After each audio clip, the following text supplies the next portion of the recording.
Since I was even a little child, I've been interested in environmental issues.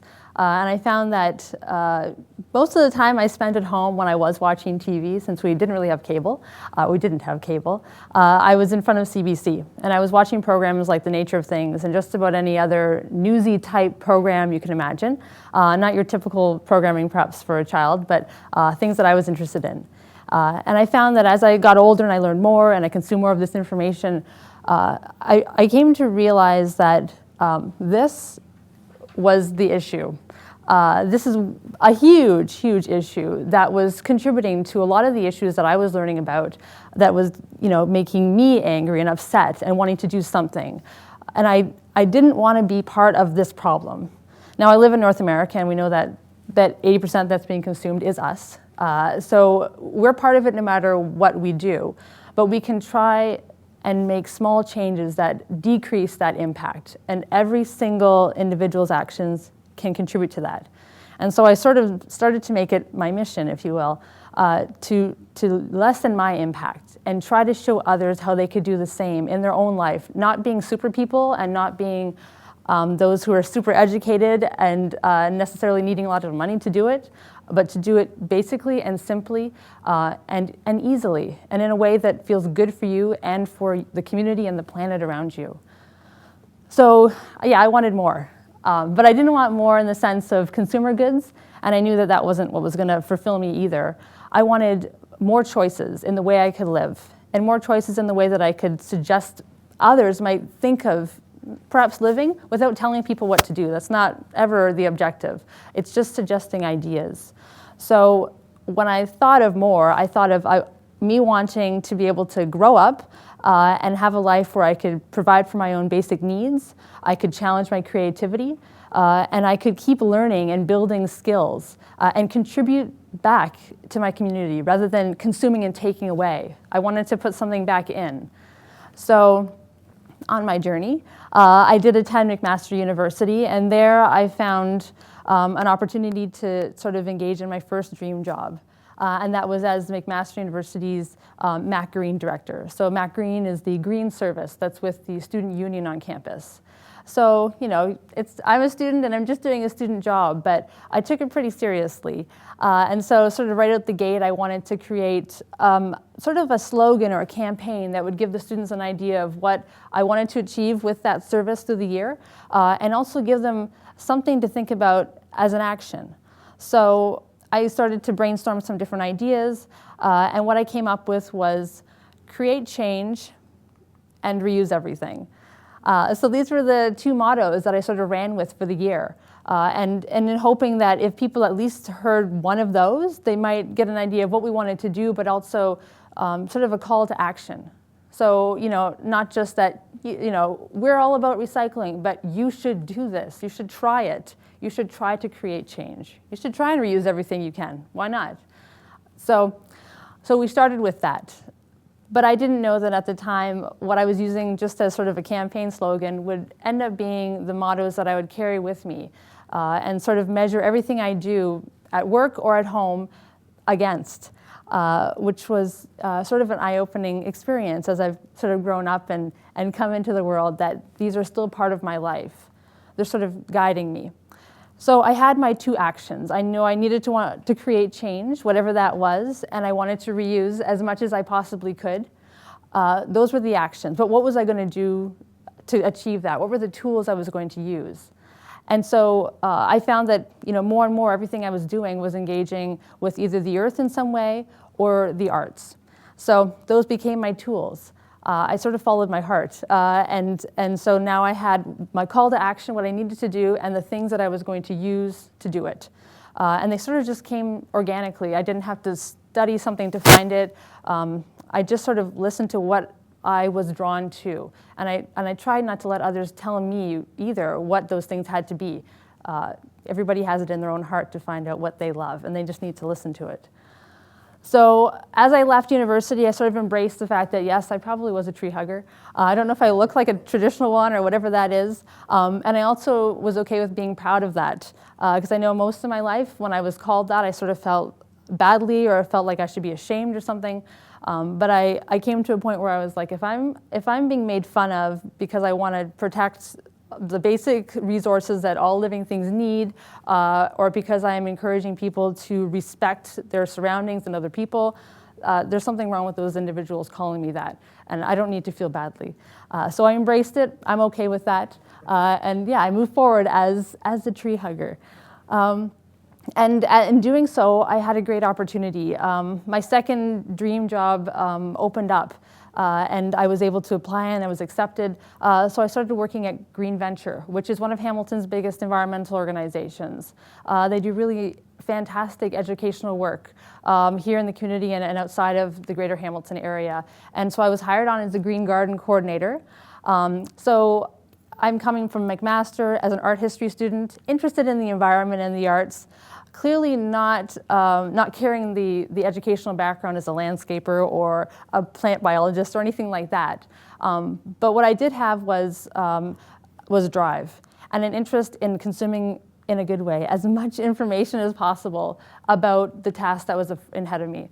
And I sort of went into it thinking, excellent, I'm going to experience this fantastic eco house, which is a demonstration space in a historic home on a 2-acre property surrounded by demonstration gardens. And I'm going to get to be out in the garden, engaging with food. And actually what I had to do was teach people about pesticide-free lawn care, which is sort of the furthest thing from what I expected and what I was used to, having a very small garden and some very tiny, crummy lawn at home. But it's okay, I took on the challenge, and I found that the information I was learning about lawn care could quite easily be transferred to any other plant care. So although I was telling people how they could manage their lawns, there was always a little bit of, and if you want to explore some other options, there's all kinds of other kinds of gardens that you might want. So edible landscaping, native gardens, things that might be pushing the boundaries where people think that all you could ever have in front of your house is a lawn that's a square.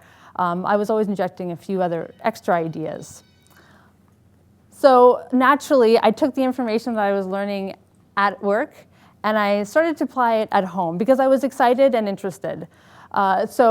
So this is a picture of my lawn, at least 5 or 6 years ago now. So I live in a pretty small house in Hamilton's East End. It's affordable. And I live there with my mom. And so as you can see, this was the very beginning of turning that lawn into something more. So I've got a few tires there. So I've got some salvage materials, incorporating the reuse, some sinks, a piece of a window. It looks pretty tiny right now. But over the course of a couple of years, including my own labor, as well as an event which I held called the Lawn Removal Party, where I invited neighbors to help me take away my lawn.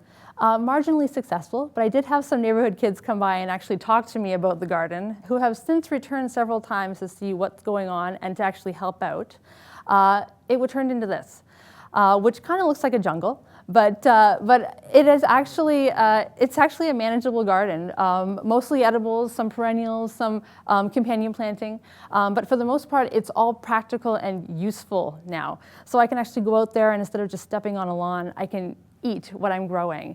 And the information I needed to get to this stage, I picked up from work, from doing research, from working with community gardeners in the garden there, volunteering. So there was kind of always a blurring of lines between working, at the lawn care information and volunteering at the end of the day in the gardens outside of Eco House.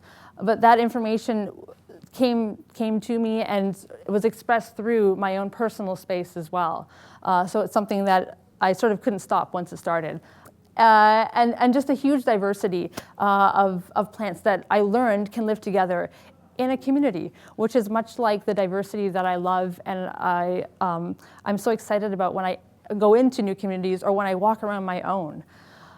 So Green Venture not only taught me about basic plant health and how to take care of a garden and how to appreciate that space, but it also gave me an opportunity to work with children in a garden setting and see how they interact with plants and food. Because at first, I sort of imagined, how am I going to troubleshoot these kids that don't want to get their hands dirty, or maybe parents that don't want to see like dirt on clothing? But it really wasn't that at all that I had to worry about. It was actually controlling the kids' excitement. So we're talking about people, little people, that were anything from 2, 3, 4, 5 years old in this day program for young moms and moms that often were low income. And we were able to engage with them in the garden. And the excitement that the kids had for not only learning from us, but more so telling us what they knew.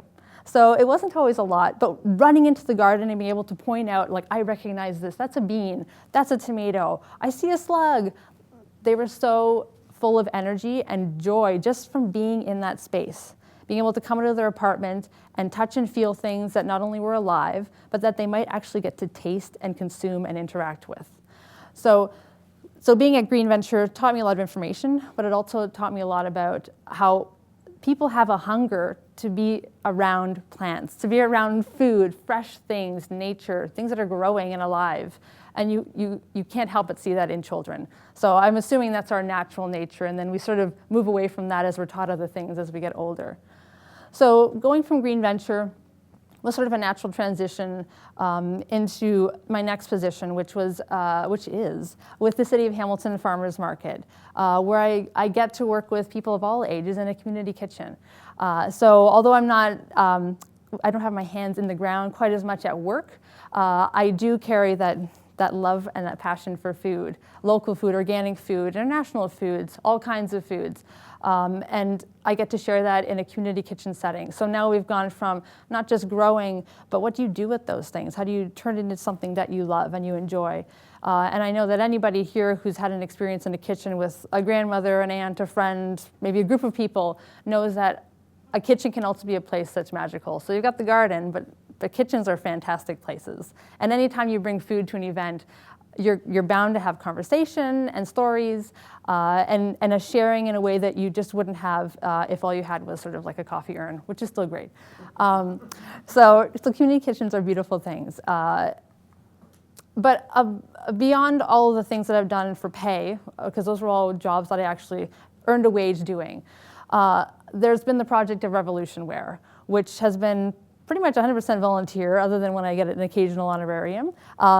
And Revolution Wear, I'd say, is the pinnacle because it embodies all of those things that I set out to be and to do.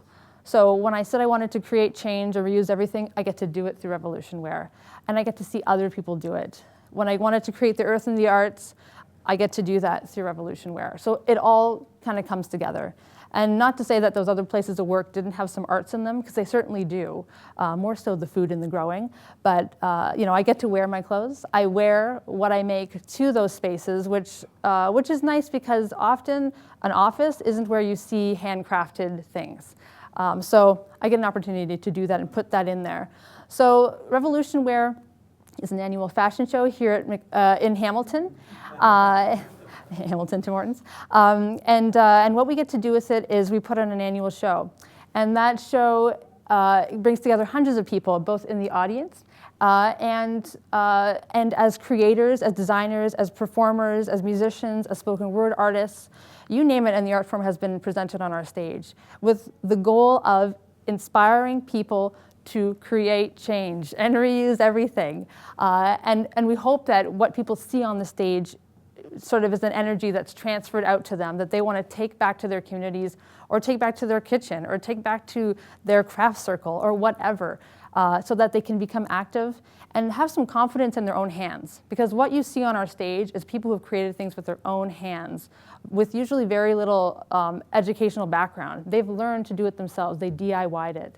But they're also proud of it and they want to show the world. So they're not hiding it in their closet. They're wearing it for you to see. And we want everyone to feel that confidence about what they make with their own hands. So anyways, we make something out of nothing, which is all that reuse everything sort of idea, like this dress, which is made of milk bags, newspapers, magazines, and vintage buttons. We teach people how to do. So if you're inspired and you're not sure where to take that energy, we do workshops and we encourage people to actually transfer their skills to each other. Even if we just have a little bit of skill, it's okay, it's a start. And we can still inspire each other. And we try to get people to let go of the fear.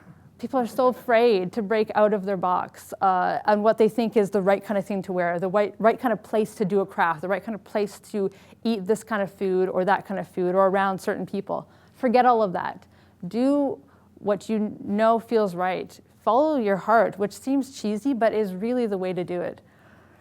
And we encourage people to be a wrench. And so for those of you who have seen this image before, I found it incredibly inspiring as a young person. And I'm not saying that you need to sort of deconstruct everything that we know and are used to, but you can insert a few ideas that can inspire. I would encourage you to be that wrench. Do something different, step outside of your bubble, and yeah, create change in your own life. Thank you.